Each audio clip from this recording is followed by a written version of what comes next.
Ini yang menjadi perdebatan antara Mu'tazilah, Jabariyah, Qadariyah, Asy'ariyah, Maturidiyah. Kalau Jabariyah itu adalah Allah menciptakan manusia, manusia itu tidak bisa apa-apa. Diciptakan selamat, ya hidup di dunia beriman, amal soleh, mati masuk surga. Di catatannya celaka, ya di dunia bermaksiat, berbuat dosa, mati masuk neraka. Itu Jabariyah. Sedangkan Qadariyah, Allah menciptakan manusia. Manusia itu bisa berkehendak. Mau berbuat baik ya nanti dimasukkan surga. Mau berbuat jahat ya nanti masuk neraka. Kalau Jabariyah manusia tidak berkuasa apa-apa.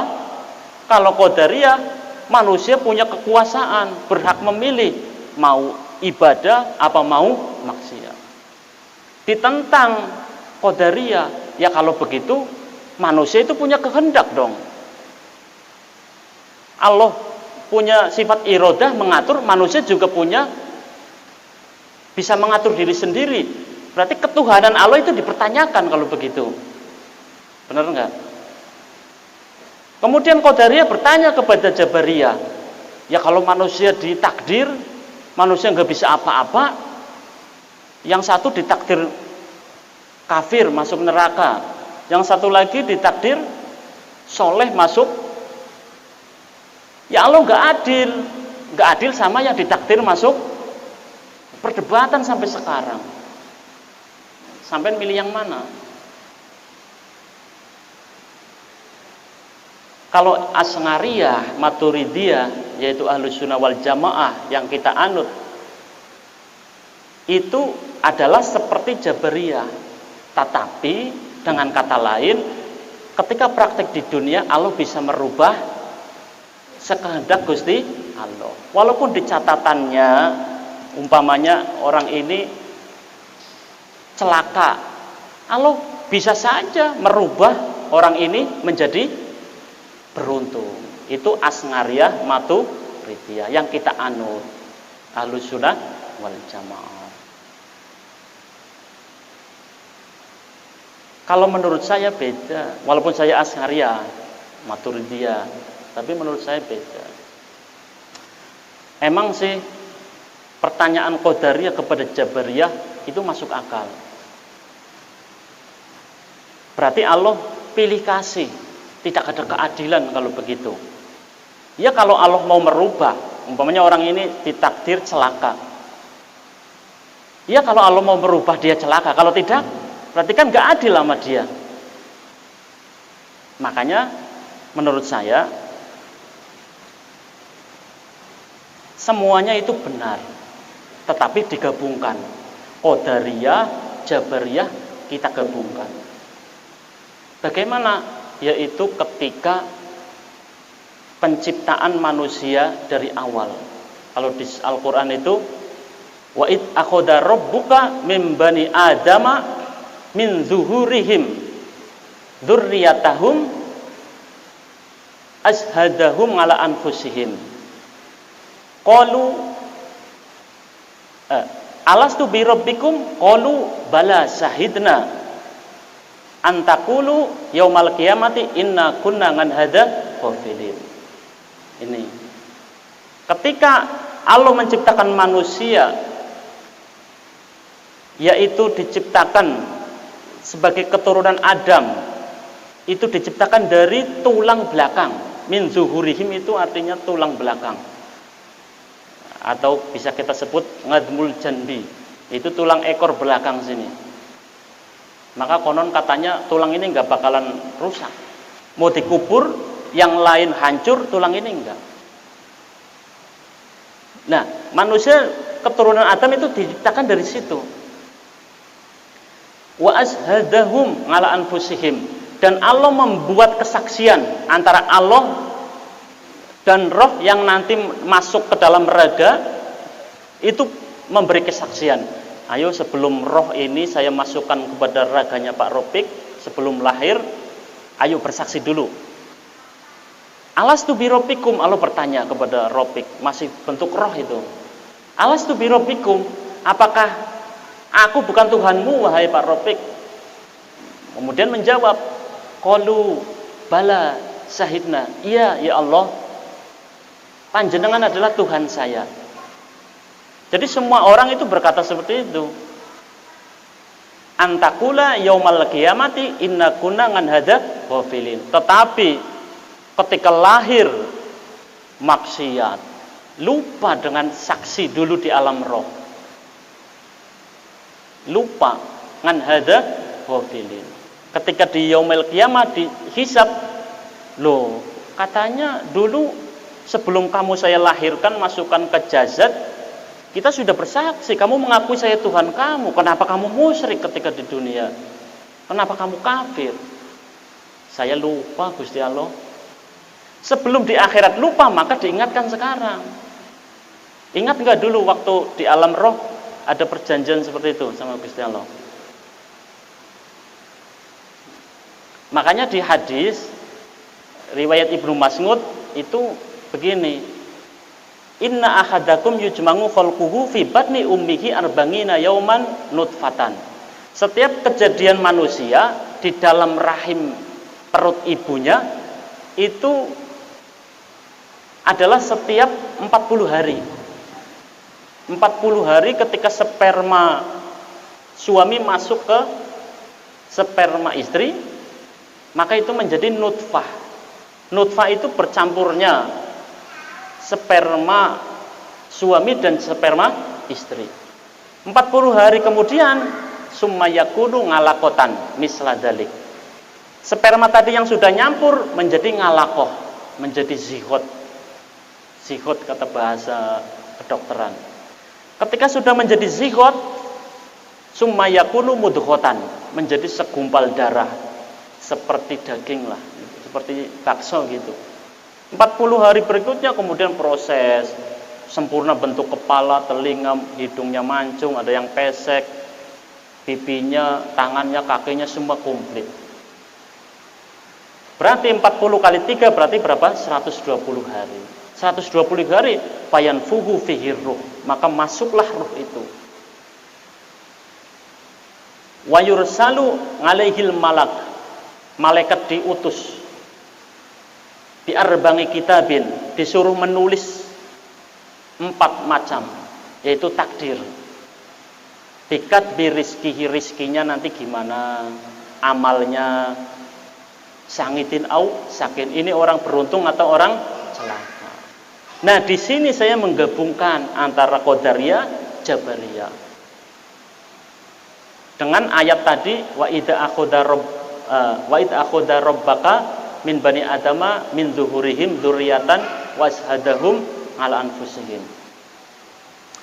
Jadi Allah tetap adil. Pertanyaan Qadariyah kepada Jabariyah, Allah enggak adil? Allah adil. Jadi ketika di alam ruh, Allah itu memberi kesaksian kepada kita. Alam ruh belum masuk ke jasad ya. Ya, bapak sama ibu baru bikin enak-enak. Allah menakdirkan ini nanti jadi janin. Di alam ruh itu, ruh sebelum dimasukkan Allah mengajak bersaksi. Ayo bersaksi sama saya. Kamu mengakui saya Tuhan kamu? Tidak. Jawab. Qalu bala syahidna. Iya Allah, Tuhan adalah Tuhan saya.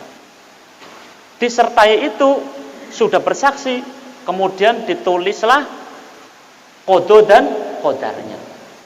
Qada dan qadarnya pun itu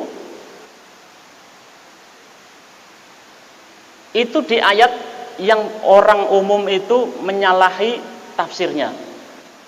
Orang umum, orang kiai, orang khusus itu kebanyakan salah tafsirnya. Innallaha la yughayyiru biqaumin hatta yughayyiru ma bi anfusihim. Mereka mengatakan sesungguhnya Allah itu tidak merubah nasib seseorang apabila seseorang itu tidak mau merubahnya. Berarti Qadariyah dia. Orang menurut Jabariyah nasib semua udah di ditentukan. Tetapi dengan ayat ini innallaha la yughayyiru biqaumin hatta yughayyiru ma bi anfusihim. Orang itu tidak akan berubah nasibnya kecuali dia tidak merubahnya. Berarti dia Qadariyah. Orang itu mendapat kekuasaan untuk merubah dirinya. Menurut saya itu kurang tepat. Nah, ayat ini kalau di tafsir Jalalain dulu saya baca, itu bukan nasib tapi nikmat.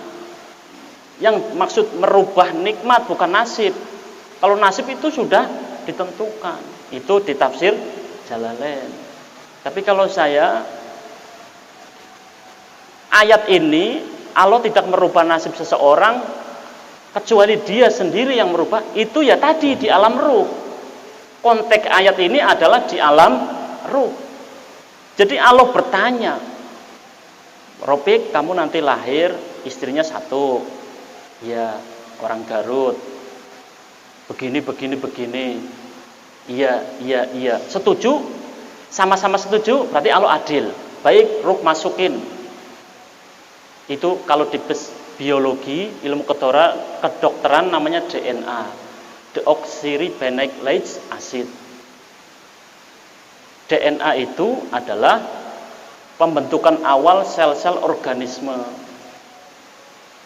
Jadi di dalam tubuh kita itu kulit, rambut, tulang, saraf, darah itu terbentuk oleh sel.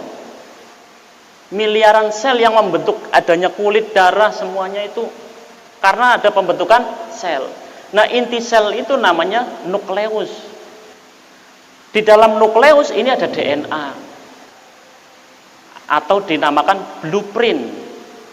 Nanti kamu lahir rambutnya keriting, tulangnya begini, kupingnya begini, kulitnya begini. Itu DNA bisa dibaca oleh ilmu kedokteran.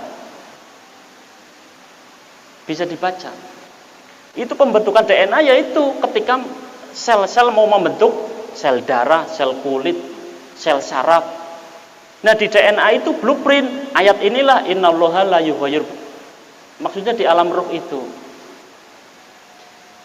Ketika ditanya, nanti kamu umur 5 tahun mati ketabrak kereta. Enggak mau Gusti Allah, enggak jadi lahir, gugur. Bayinya gugur karena dia nggak mau. Berarti ketika bayi sudah lahir, berarti sudah fix. Allah sudah mentakdirkan ini begini, dia setuju. Innallaha la yughayyiru. Allah tidak akan merubah nasib orang kecuali dia merubah, yaitu di alam ruh maksudnya. Allah adil nggak di sini? Adil, masuk akal. Maksud nggak ini agak berat? Maksud enggak?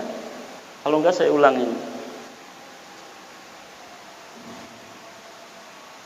Jabariyah mengatakan segala nasib manusia itu sudah ada takdirnya. Diciptakan masuk surga, ya nanti hidupnya beramal baik macam-macam, mati masuk surga. Ditakdirkan celaka, ya nanti bermaksiat dosa masuk neraka. Berarti Allah nggak adil di sini. Yang satu ditakdir kenikmatan, yang satu tidak. Menurut Qadariyah. Tetapi ketika Qadariyah berkeyakinan Allah cuma menciptakan saja. Yang berhak memilih berbuat baik, berbuat buruk itu manusia sendiri. Dipertanyakan oleh Jabariyah. Berarti kalau kayak gitu manusia punya irodah. Bagaimana sifat ketuhanan? Dipertanyakan, berdebatan. Nah, menurut saya digabungkan ini.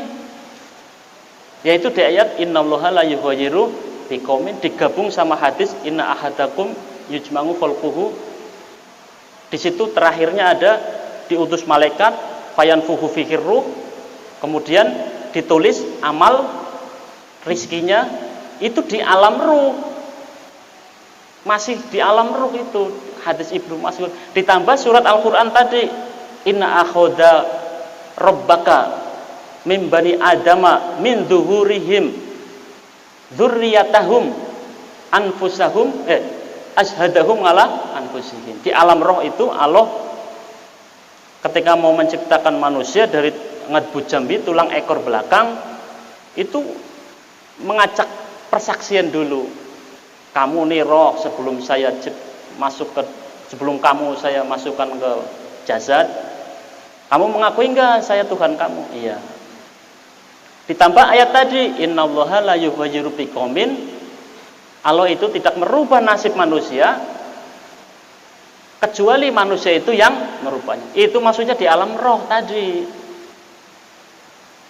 Disambung dengan sains dan pengetahuan sekarang, ilmu kedokteran, DNA, masuk akal semua. Pembentukan organisme kita, tubuh, kulit, daging, darah, saraf, itu adalah sel-sel yang membentuk. Di dalam sel itu ada nukleus intinya. Nah, nukleus itu tercatat DNA, blueprint. Itu DNA itu, ibu hamil sedang mau pembentukan janin, itu sudah tercatat semua. Nanti kulitnya begini, rambutnya keriting, nanti giginya begini, tulangnya pendek, itu tercatat semua.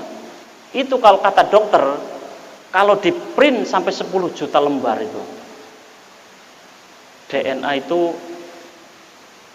kodenya A, C, T, G. Dia bentuknya seperti rantai.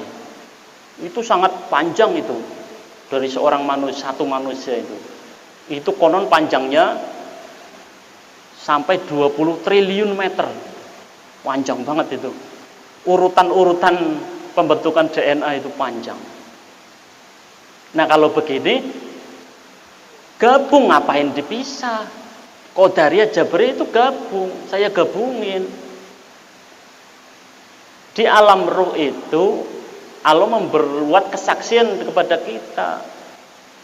Kemudian menentukan nasib kita. Nah, menentukannya itu dengan ayat tadi, Allah tidak merubah nasib seseorang kecuali dia merubah.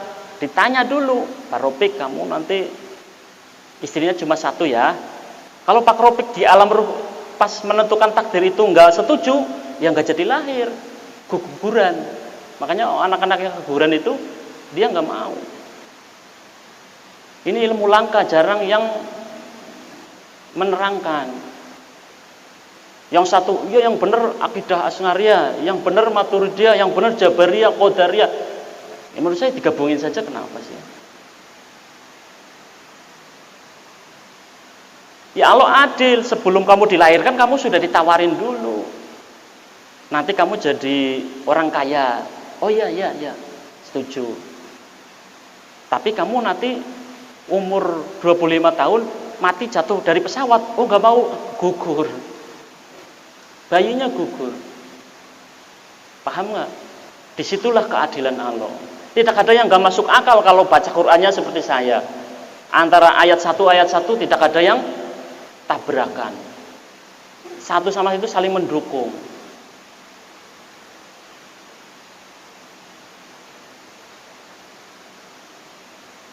Ya, secara umum saya Asy'ariyah, Maturidiyah.